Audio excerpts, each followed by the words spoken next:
You love me so, me so, me so. I know. You love me so, me so, me so. I know. You love me so, me so, me so. Welcome on board, ladies and gentlemen. Thank you so much for keeping us talking. Thank you so much for subscribing, and thank you so much for your comments. We love the feedback. We enjoy it. Please keep it coming. We are here yet again for another insightful, another love-centered, and another very progressive conversation. But sadly today, I need to say my co-host is not here because what happens? Life does happen from time to time. So he's not here, but certainly returning. So big ups to Mawethu. We love him, and we hope to see him soon. He will be back on our screens, I promise. Welcome yet again, Navigating Life with Viwe, and I am here yet again. I am bringing you something fresh, a conversation we haven't had before, and also bringing you somebody we haven't had here before. I am bringing you the one and the only Miss Dare I say, Doctor. Okay, right? Diane Zama, I keep doing it, we keep getting better, we keep moving forward. We're moving forward the conversation today with Mncedisi Zulu. He is a psychologist and he is a gent, and he's awakened, and hopefully we shall glean from his wisdom with today's topic. But before we get on with it, do you want to say hi to our viewers?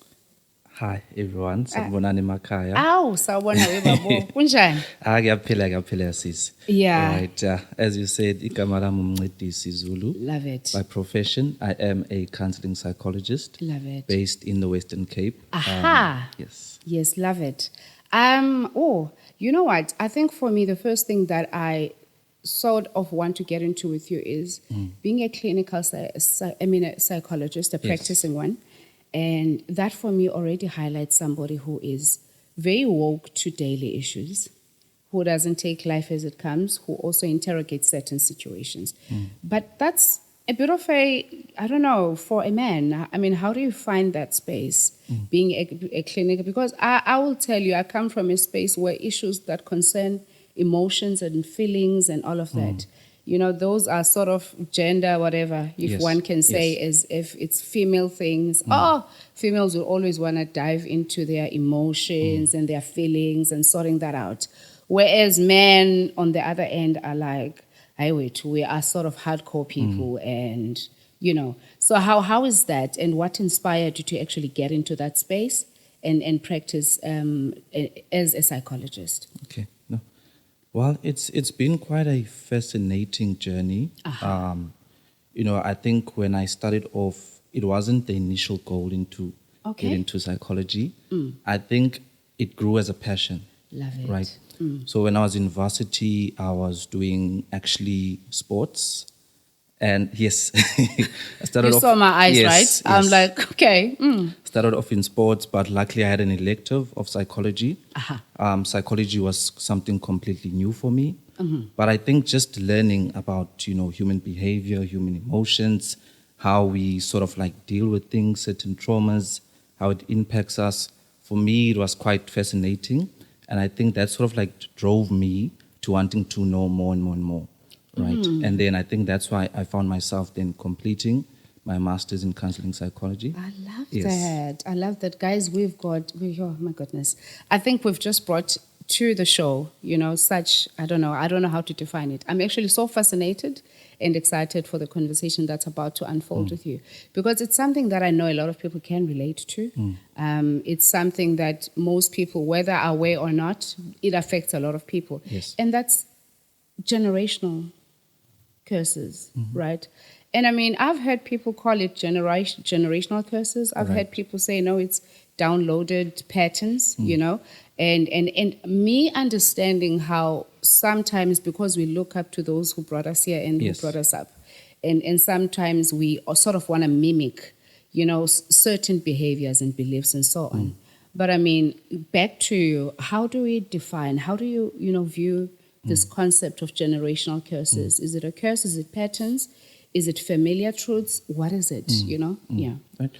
Well, the word generational curses the word in itself is quite profound, right? Absolutely. When you talk about a curse, you look at something negative, right? Yes. Most times, yes, Yes. right. So when you talk about generational, it means it's coming from somewhere, right? Yes. So when you look at generational curses, it's more of patterns, beliefs, behaviors that have, been passed on from one generation to the next, right? So it's not just about patterns, but the way we navigate life, our beliefs, our thought process, how we deal with certain things in life I hear is you. passed on from From one generation to to generation. another.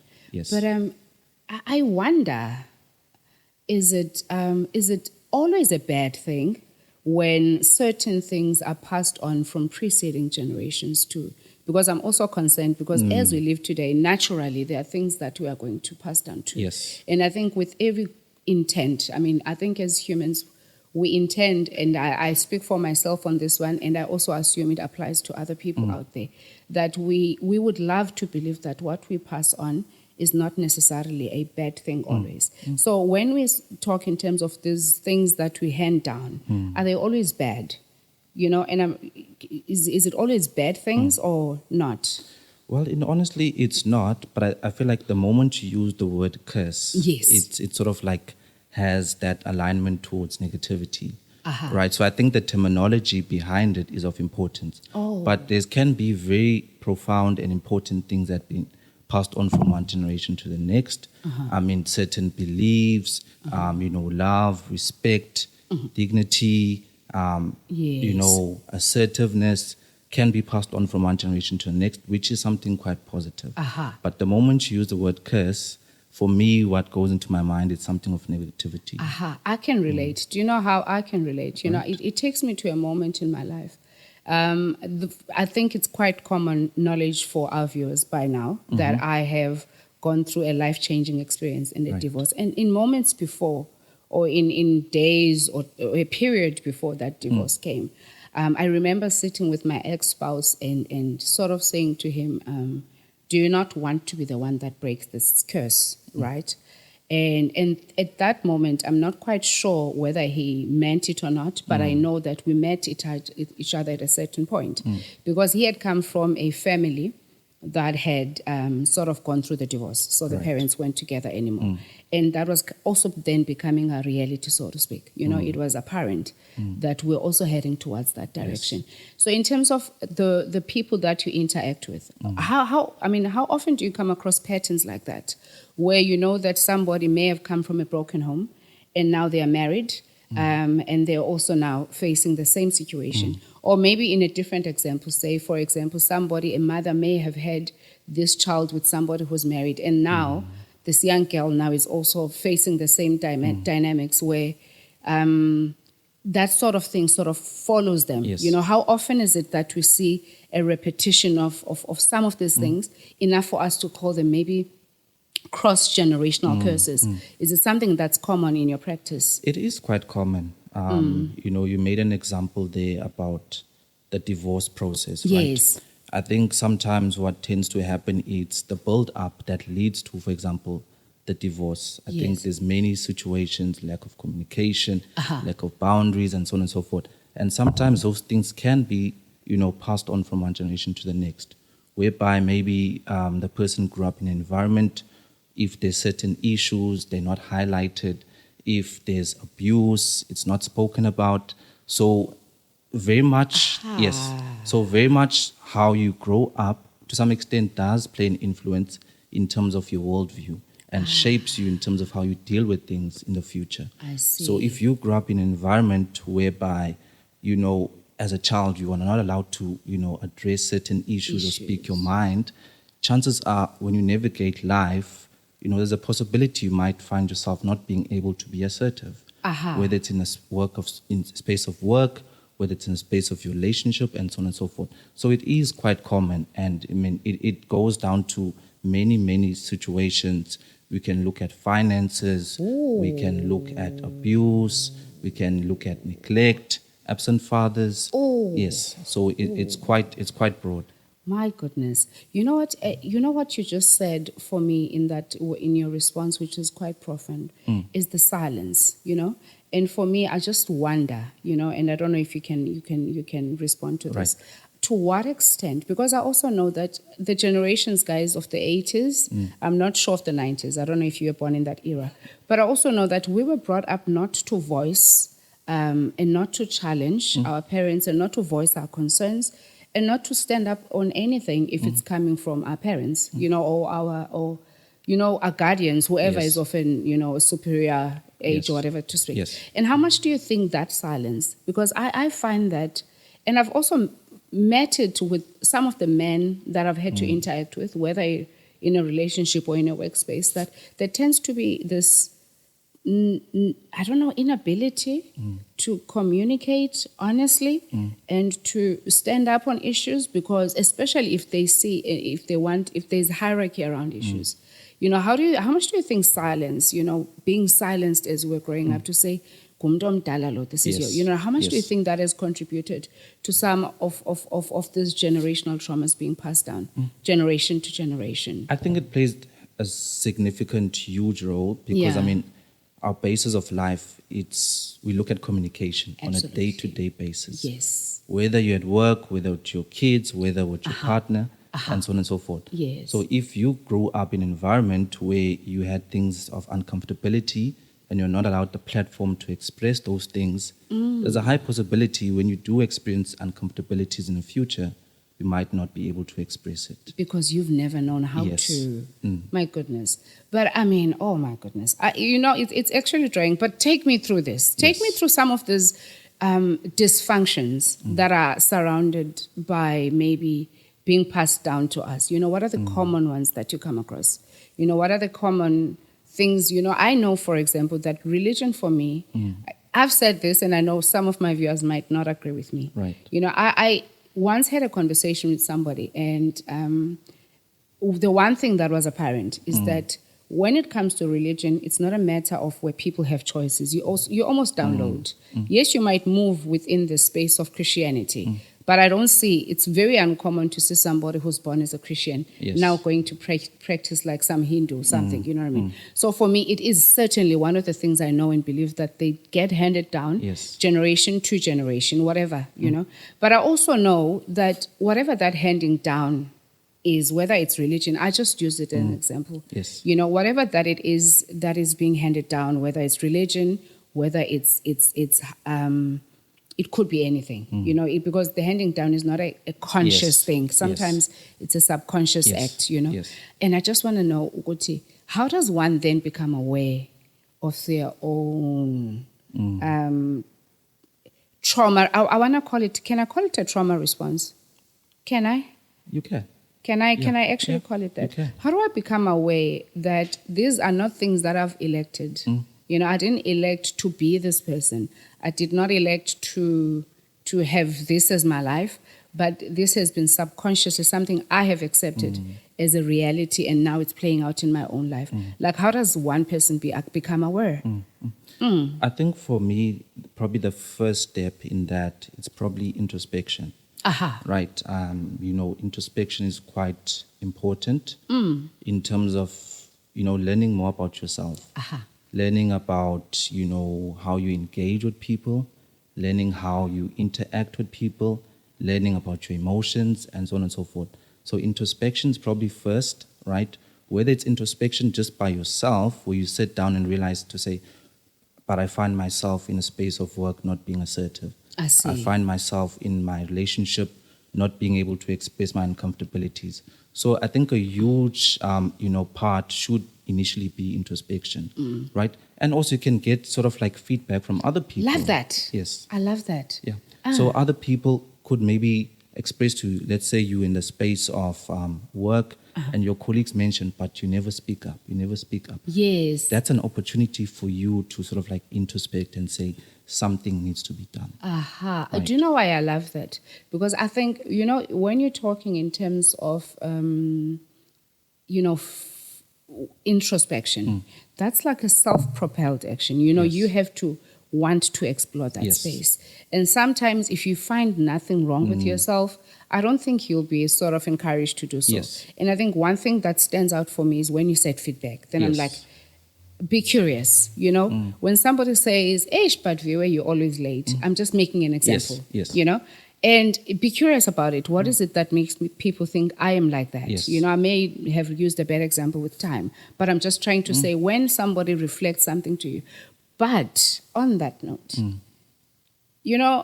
when you identify with something so closely, right? Yes. For example, I've heard people say, I'm this type of person and people must just accept it, right? How often have you found, especially in our generation, people ready to unwear, to sort of understand better rather, because unwearing is a later event. Yes. How often do you find people ready, even in your counsel as a professional, ready to sort of deal with the feedback that they get, whether it's coming directly from your assessment or whether it's coming from the people that they regard as important enough for them to bring it into your rooms. But how often do you find that people are willing, rather than protecting their identity? Because I know other people identify very closely with some of these things. Yeah. Look, I think what tends to happen is that, with change, with any form of change, it's uncomfortable. Yes. Right? So the moment you tell me I need to make certain changes in my life, all I've known is, acting a certain way, it becomes very difficult to make those changes. But I've seen through practice that people tend to make these changes when now there's consequences, right? Ooh. In terms of, their traumas, in terms of their ways of being. Now they're finding themselves having panic attacks. Ooh. They're finding themselves, indulging in alcohol. So I think the moment there's some form of severity, sometimes it clicks to say, look, I need to make some form of change in my life. It's quite sad. I think from just what you just said, it's quite sad that we wait for such, not great, not so great events for us to decide. But still, I think it's better late than never, right? And I just want to say, for me, I do not believe that it is possible to ever heal something you are not prepared to acknowledge, right? I think it's just a personal belief for me that for you to heal something, you have to first acknowledge that it exists, the pain exists, or the flaw does exist, right? And I'm saying that knowing that I am also surrounded by women who sometimes, through sharing, you sort of pick up the same energy. That sometimes we also get to fix ourselves as we go. But there's man, there's the gender. Yes. That is man. Yes. And I'm bringing them forth to you as a man as well. Yes. And taking also from how I admire you as a clinical psychologist being a man, because for me it means you're sort of like the exception to the rule. But then this is just like a basic assessment of me. I don't know you in your relationships. Yes. But there's men whom I do believe that is part of the download from whatever generations before is that indoda ikali, and indoda doesn't. Indoda, as much as on the streets there's a whole lot of indoda must, but on the main man cave when you guys are there's a whole lot of indoda can't, right? And what hope do we have with men? What hope do we have with men actually contributing towards moving society forward? One, by not giving us the same issue over and over.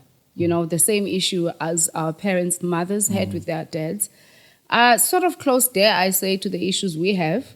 And I wonder if that's not going to be the same for generations to come. What do you think needs to be done to get men to actually contribute and to actually join this project of moving us forward? Yeah. Before I answer that, I think you mentioned something quite profound there in terms of the upbringing in itself. Yes. Plays a significant role, whether it's cultural or social, in terms of how men are shaped. Yes. Right. So for, very long time, even till this day, men are taught maybe not to cry or to, move on and be strong. Right. So that already in itself, you find yourself in a position of suppressing, certain difficulties, uncomfortabilities, and so on and so forth. And when provided with an opportunity to express, sometimes it comes with the form of judgment, some form of shame, and so on and so forth. So given the opportunity, at times, it's not received well. I see. So that plays a huge, significant role. But then what you asked there is that to what extent are men now moving towards sort of unlearning those things? there is some form of shift in terms of men now starting Is to there? take. There is, right? I mean, you have your own podcast here. This is a good opportunity Yes, in yes, terms yes. of people to learn, men included. Yeah. There's other podcasts where, it's about men, mental health, Oh, and they learning. absolutely. Yes, I've seen some, yes, yeah. right. And those are opportunities for men to provide some form of introspection in understanding and unlearning certain behaviors. Right. I've also seen, to some extent, men coming to therapy. They do. Small amount, but they do. And I want to They say do. something. Yes. I'm going to come back to that. Yes. Oh, I wonder, because I also know something. But before I ask this question, Right. how vulnerable are you? Have you cried? Have you expressed yourself freely? Have you, in your own relationships, have you sort of broken this man rules that exist without existing? Do you cry? Do you open up? Let's first find out about you. Yeah, that's. I think for a very long time, I was a very closed off person. I would never particularly express myself, just keep it in. But I think, of course, over the years, you end up realizing that, it's causing difficulties internally and externally. So I think for a very long time, I was a very closed off person, whether it's within friendships, whether it's in family dynamics, whether it's in a relationship, whatever the, the context, right? I think I'm learning, right? I don't want to say I'm fully vulnerable, but I'm still learning. It's a process, right? So I think to some extent I have gotten to a stage of expressing my uncomfortabilities, but I don't think it comes as a natural reaction. Right? It takes a bit of time It's for learned. me. Yes, it takes a bit of time. So that's why I'm saying I'm still learning how to be vulnerable. Love it. Back to the men that come to your rooms. I want to talk about them. How many, or just in proportion, Yes. come because they're trying to sort out issues with their persons? I almost am convinced that, when men actually show up Right. in these consulting rooms Yes. with you, whether it's psychologists or psychiatrists, whatever the Yes. case might be, I'm almost convinced that a very big proportion of those people are because they're coming up to sort out issues at home, and it has been made a condition. Right. I have previously made it a condition for somebody, but I think I was sort of, I don't know, I had to come to self with truth because I realized that this person was only going for this intervention because I made it a requirement. Do you often find that the men that come through are men who are honestly ready to deal with themselves and face themselves? Or is it men that are coming in to tick a box because they want life to return to normal within their homesteads?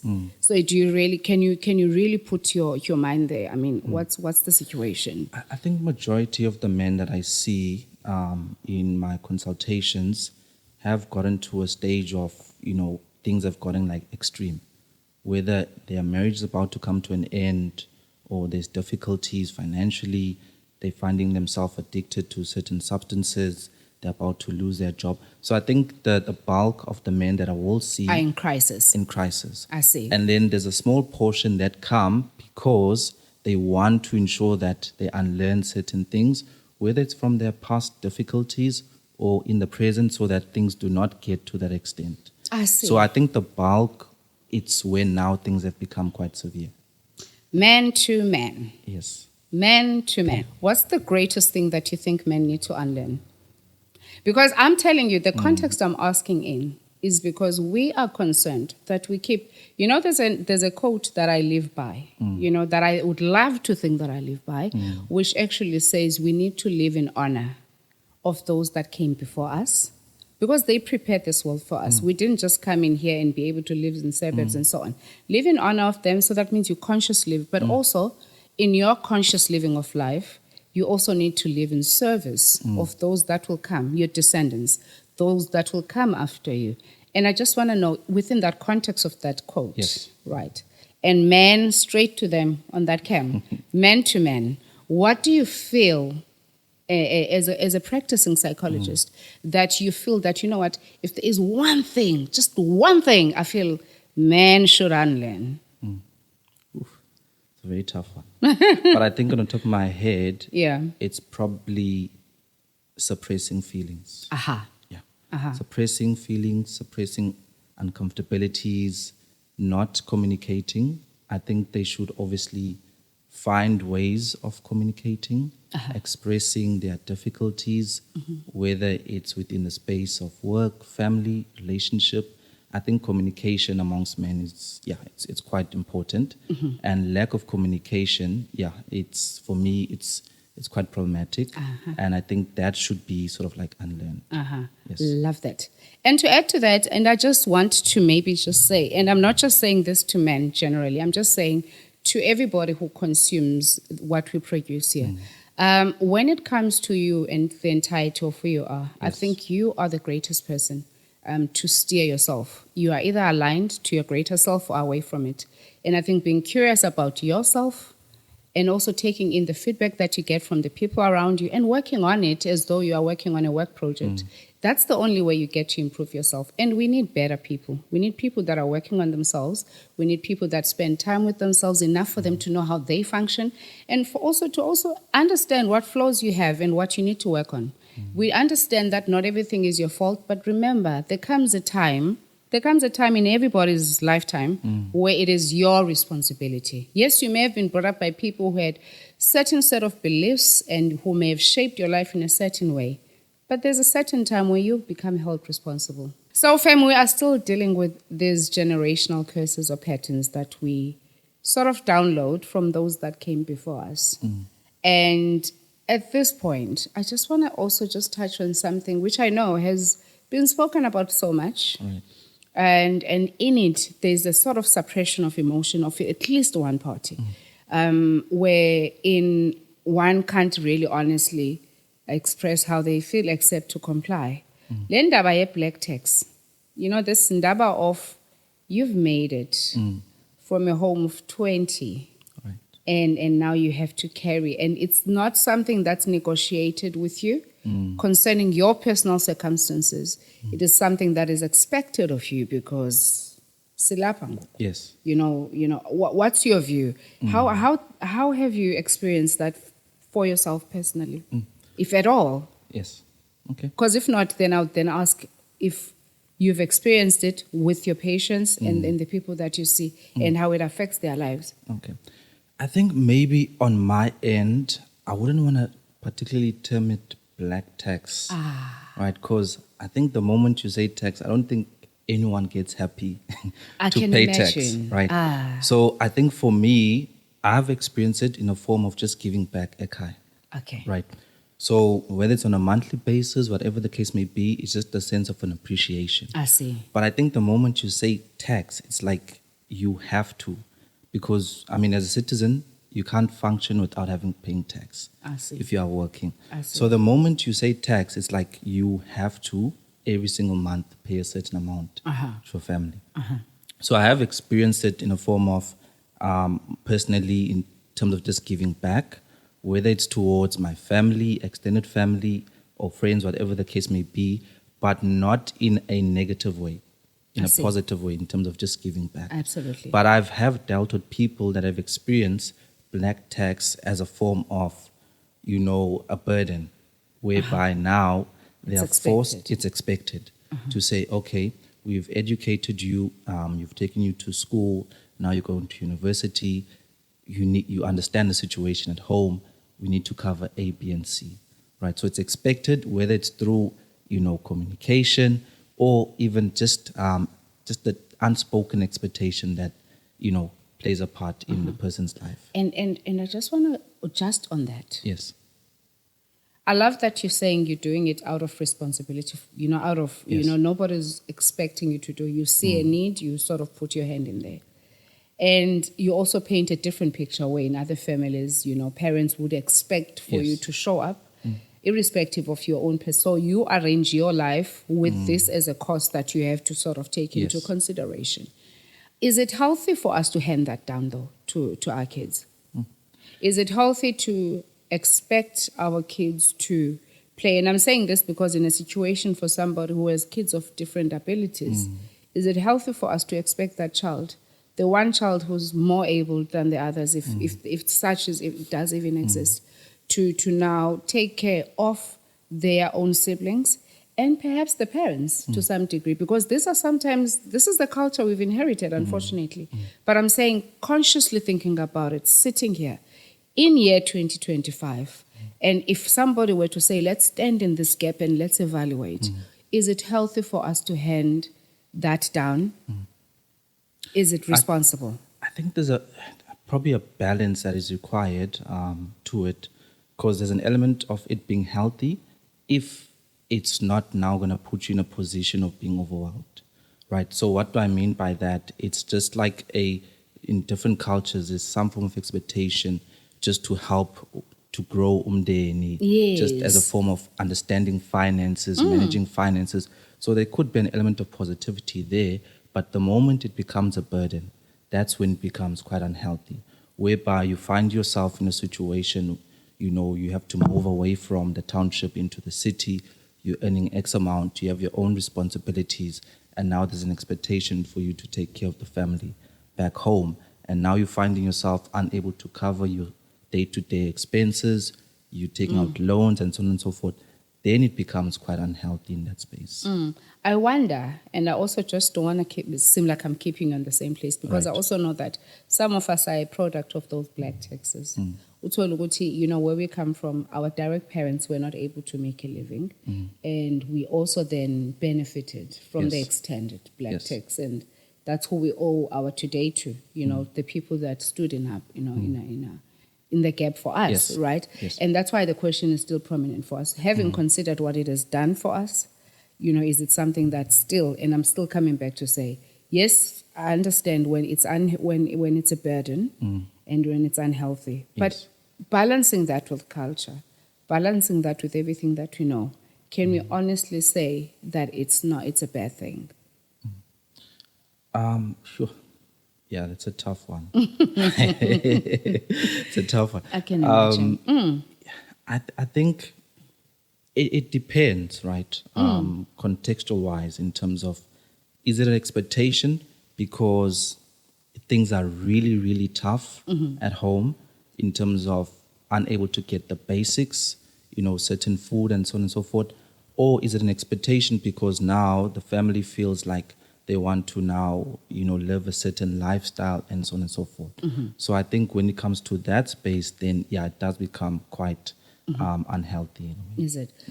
So, having considered everything we've said concerning black tax, there's somebody who's sitting at home who's like, oh my goodness, my life would be so different if I didn't have everybody else back at home to take care of. Yes. And I mean, what are the practical things you'd perhaps suggest to say, look, this is maybe how you can deal with black tax and so on? I think probably the first thing, it's understanding perhaps your own finances, responsibilities, whether you have to pay for the rent, your car, whatever the case may be. So understanding your own financial responsibilities, also understanding maybe the financial responsibilities back home, and having a conversation perhaps, because that's also another thing that doesn't happen. There's an expectation, but there's no communication to say, look, I would like to assist, but this is my capacity, right? I can only assist with X amount on a monthly basis. So I think first important thing is to look at your finances, your own expenses. Also, of course, look at home, but also understand to say within my expenses, this is how much I'm able to assist at home. And maybe perhaps communicate that, because if there's no communication, you perhaps send money back home. Maybe this month you send 2,000, another month 3,000.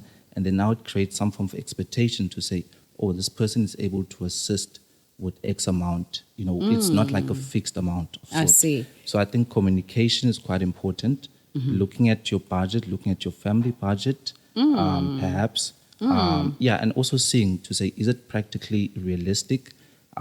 If maybe, for example, you've moved into the city, is it feasible maybe to either stay at home and look at some form of transport? So you have to look at your budget realistically also. Black tax, thank you so much. Yes. Guys, there's the tips. I think what the doctor is saying, it is important to be realistic with how much you have, understand what your limitations are, and don't overextend yourselves beyond your capacity. And also communicate. Black taxes for me, I don't know if I should call them black taxes, but such interventions Yes. for me, where they become a problem is that I think to some degree they do become abusive, because I am one person who does not believe that anybody has a right to anything without any responsibility. Can you, as somebody who is being sort of black tax, if that is an acceptable term, have expectations to say, look, if I am to do A, B, C, D, and F, then minimally, can that be part of the communication that you say? To say, look, if I am doing this, then minimally, whoever I'm doing this for, this is what I expect from them. So that it does not feel so draining, and it does not feel like it's a give and get nothing. You know, Yes. it's somebody Yes. winning and you losing all the Yes. time. Yes. So is it a fair thing to expect something, or as part of that communication? I think, of course, it's how you guys communicated as a family. I also don't feel like it should just be a give in terms of Yes, financially. absolutely. But also then some form of education in terms of managing finances, because that could also play a role, and also possibly some other means of generating income, not just to allow them to be comfortable in terms of always expecting an X amount from you all the time, but sort of like psycho-educating them about finances, possible means of making money, whether it's, your parent is good at baking, whether your parent is good at certain craft and so on and so forth, finding ways of using maybe that small amount to sort of like empower the family also. I see. So then, that expectation that you could possibly have Okay. towards a family. What are we inheriting? And I'm saying this as the current generation. We're young a few years ago, and we are also responsible for the younger ones. Currently, if you look in terms of your work, the work that you do, Yes. what is currently being inherited? What did we inherit, and what are we passing down? Are we passing down love? Are we passing down shame? Are we passing down responsibility? What is the current scenario? Well, it depends individual to individual. Some people, there's certain positive things that get passed down to them, whether it's love, whether it's vulnerability, Yes. whether it's care, and so on and so forth. Other places, other families, it's, element of shame, silence, abuse, substance usage, and so on and so forth. So it varies from context to context. So there could be the positive things that are inheritedly passed down, and also there could be negatives. Do you know what concerned me and what I picked up from what you're saying, and Right. that I could relate to, and I could put together with something that I came across in terms of statistics and how much substance abuse. Yes. We think we're just having that ordinary wine after a hectic day, Yes. or that ordinary beer after a hectic day. But I think that is part of what, dare I say, you may disagree with me, is part of what we're passing down as a coping mechanisms to our younger ones, right? I think part of it is us being unable, and hence the questions earlier about the reasons people come to you, unable to deal with our issues. Do you think, and I think society at this point has got so many disruptive things. I think our attention as the current currency Yes.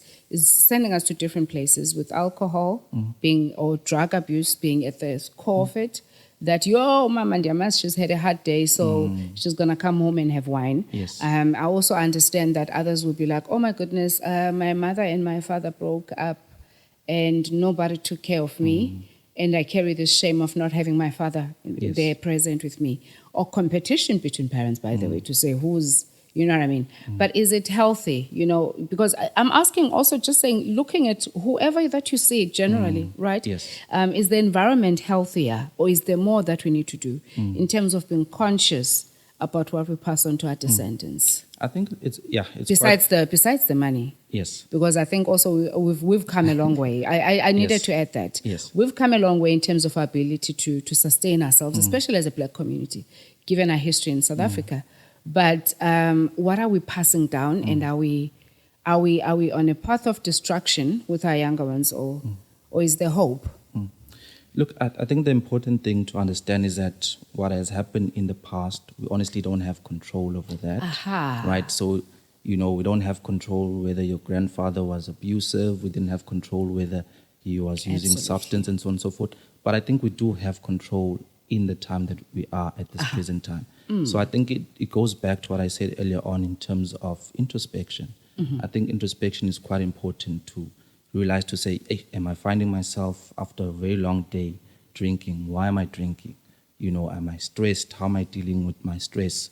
Right? Because also you make an example of alcohol.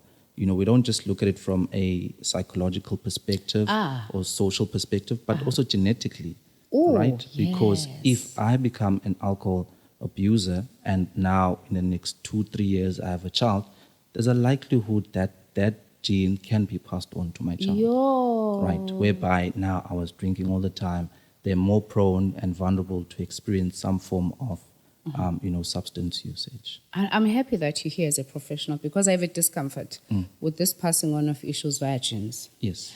I personally think if I take myself out of the equation, then I have no control. In fact, I have little control. Right. If I remember maths, you'd be like x squared plus whatever is z. Yes. X squared plus y is equal to z.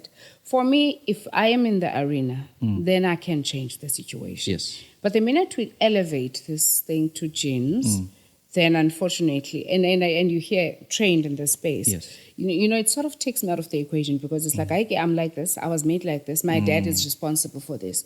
And in your space, I don't know what your thoughts are. For me, it's like, is it progressive for us to talk in terms of substance abuse and to talk about it as something that's outside our control, like a gene that has been passed on? Because the minute you go there, I have no play. I have no, what should I do? I was born like this. Is it progressive for us to say it like that? Because I wasn't born drinking. What happened in that space of my life where I wasn't drinking between ages and that? So that gene was definitely dormant. Who activated it if it was just a gene in my system? So I'm just trying to get your thinking around that. Yeah. Well, I think it's not particularly progressive if we're just going to hold on to the past and say because my grandfather was an alcoholic or my father's an alcoholic, there's nothing I can change about it.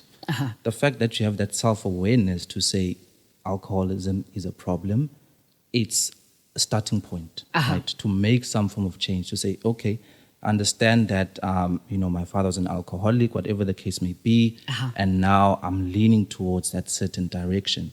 You are able to think, you're able to understand that that direction, it's not positive. You can find ways around it to say, okay, what is the root cause of, yes, genetically it plays an impact, but what is the root cause of me drinking now? Is it because I'm unable to express myself, I'm unable to be assertive, I struggle in terms of stresses, whatever the case may be? So how can I find means of overcoming this? Can I, engage with someone that I trust, a friend? Can, if I have the, luxury to see a psychologist, am I able to do that or speak to, a pastor, whatever the case may be? So we can't just hold on to say, hey, because of the past, I'm unable to change. That is the past. Yes, you didn't have control, but the important thing is at this present time, you do have a subconscious, you have a conscious mind, you're able to think and understand that something is wrong and you can find ways around it. All right. Last but not least, I want you to tell me why. Yes. I'm going to define this. Do we call this generational curses? Everything we've talked about till now, whether it is some inherited beliefs, religious, traditional, that are not actually helping us function in this world, or at least not helping us function optimally in this world. Do we call those curses, right? Do we call those familiar truths, Is it something that we're so familiar with that we assume it's true, of ourselves? Or is it just patterns that are familiar to us, right? How do you want to term them and why? Right. Well, I think on my end, as I said earlier on, the moment you mention something is a curse, there's like a Negative connotation. Yes, negative connotation to it, right? So that plays a significant part. But with all that we talked about, yes, we can look at it from a generational perspective, but sometimes, even in our own times, we sort of like create our own difficulties for the next generation that wasn't even there in the beginning. Right? You find that your parents never drank at all, your grandfather never drank or anything of sort, but you started maybe because of social context, emotional context, psychological context, that you can now, Pass down on. Yes. as well. So you can't just blame it towards the generational part. Okay, I see. All right. What are some of the ways that you believe we unintentionally pass pain down to our descendants, our sons and daughters? What are some of the ways that you think we should actually watch out for when we parent, where we unintentionally pass pain down to our descendants? Right. Yeah, that is, it's quite profound because, as you said, it sometimes becomes unintentional. Unintentional. Right. Which, when something's unintentional, to some extent, it comes across as you were not particularly intentional about doing it and mindful about doing it. Yes. So there's a lot of unintentional things that parents pass on towards their kids. Whether when you were growing up, your mother said you're not good enough, or you're not pretty, or anything of sort. And, sometimes that can play in terms of how you're parenting. Or your mother was, overprotective, whatever the case may be. That can be passed on in terms of how you parent. Or try to find the opposite. If your mother was too protective, you allow your child a huge element of freedom. Right? So it could also play out in that space. All right. For a parent raising a son, Yes. what practical things would you suggest they do in order to encourage their sons to talk, to deal with the silence that exists amongst boy children? What would you suggest they do? I think personally, as a parent, communication is very important, right? And it's always about, because with children, most times, they don't initiate certain conversations. Yes. They don't communicate about their uncomfortabilities. So as a parent, I think sometimes it's important to facilitate those conversations for the children. Yes. To normalize, whether it's a check-in on the child, every month or every week, whatever the case may be, just try to engage and find out what is of difficulty, how are they navigating life. So sort of like normalizing communicating at a very young age. And I think at the later stage, it becomes so normalized that now the child will start initiating those sort of conversations if they feel uncomfortable, whether it's a girl child or whether it's a boy child. But facilitating conversations for children is quite important at the very young age. Thank you so much for that response. Tying into the current surge of GBV in societies, how do you think men can be encouraged to move away from actually being malls like brick and mortar and to actually being more, to harbor? Because there's something that I pick up in society when we are all marching there against GBV. Yes. It's not uncommon to find men amongst us, but we're not sure what those men are saying. We can only believe that by them showing up with us, they are also in this cry against GBV with us. But how do we make sure that men are permeable? They are sort of warm to the issues that exist instead of them stand. Because I still do believe that men just know which side to stand on at times without bringing their entirety there, but just on representation. How do we make sure that we move the conversation enough to have men able to stand in truth for what they believe in, so that we have less of the issues that we have? Because I still think there's a whole lot of lies. Up until it's your turn, you're standing there and you're putting up your placard. GBV is bad. Up until it's you that we know you have done something to somebody. So what's required in that space, in your own opinion? It's quite complex when you talk about GBV, because it's quite multi-layered in terms of also understanding, of course, without justifying anything, but the root causes of why do men, lead to that stage of, initiating GBV, or that's their way of communication, whatever the case may be. So I think, of course, understanding the root causes in terms of perhaps, a significant part in terms of their upbringing.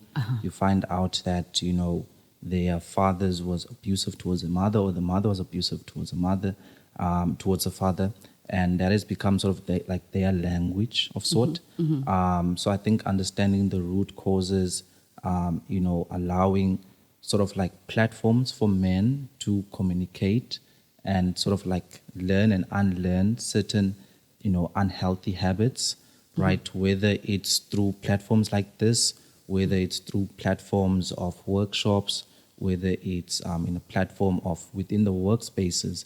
Now in the workspaces, there's wellness, workshops and so on and so forth.